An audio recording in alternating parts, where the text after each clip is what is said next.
అందరికి నమస్కారం. ఎక్కడ స్త్రీలను పూజిస్తారో అక్కడ దేవతలు సంచరిస్తూ ఉంటారు. ఎక్కడ స్త్రీలను పూజించరో గౌరవించరో అక్కడ జరిగే సత్కర్మలకు విలువ ఉండదు అంటోంది మన సంస్కృతి.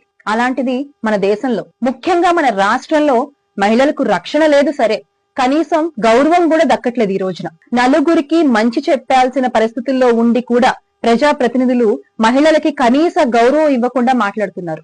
ఆవు చేలో మేస్తే దూడ గట్టున మేస్తుందా అన్న చందాన నాయకుడు ఎలా మహిళల్ని అగౌరవపరుస్తూ మాట్లాడుతున్నారో ఆ నాయకుడి మనుషులు కూడా అలాగే ప్రవర్తిస్తున్నారు, అలాగే మాట్లాడుతున్నారు. కారు షెడ్డులో ఉండాలి, ఆడది వంటింట్లో ఉండాలి అంటారు ఒకళ్ళు.